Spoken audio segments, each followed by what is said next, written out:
So my name is Rachel Price Cooper. I have a doctorate and a master's degree in theater and in directing. I generally teach theater history, dramatic literature, directing, and some courses on contemporary adaptations of ancient Greek theater.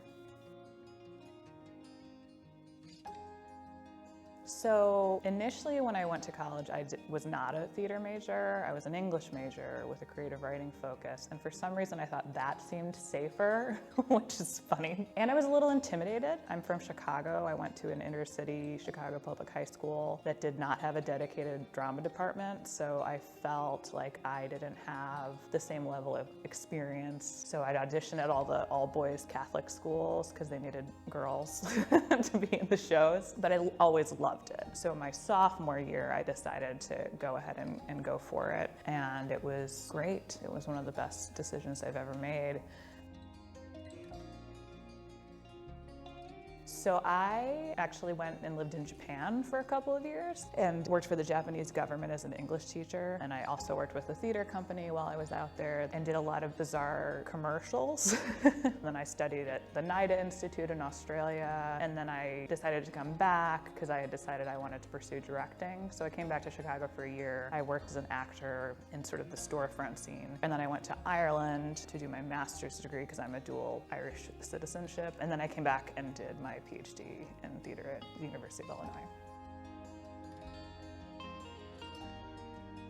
So my dad is, Irish immigrant mentality. He's wary of academia and he's extra wary of the arts. But at the same time, I found out as I got older that he had been heavily involved with the arts. My parents actually met in an acting class in college. And I think the longer it was clear that I could actually make a living doing this, he was a lot more on board. And also, my husband was a BFA actor as well. He's now a practicing emergency medicine physician, but he really credits his acting training as making him a better doctor in sort of his interactions with people on a day-to-day basis. So.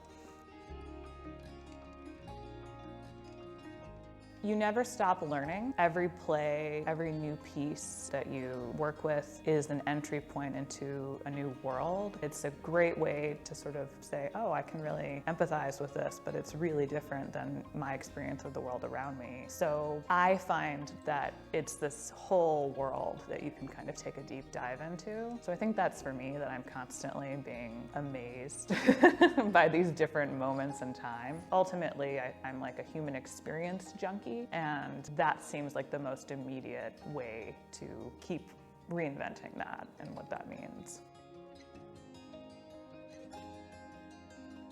I think one was just how much we all missed it, being in the same room with other people, especially because this was such an emotional and traumatic and divisive moment where we were all kind of in our own little pods. And I do really feel like people would say things and be kind of cruel and mean in a way they wouldn't have been in a live atmosphere. So I think that I noticed a real breakdown of sort of communication where people actually heard each other. Whereas I think in theater, that immediacy, it asks something different of us that I think we were really in need of when we were all isolated. And so returning now and actually being able to do theater and have live audiences again, I know for the students it was really important, and from a director and educational standpoint, it was huge to me.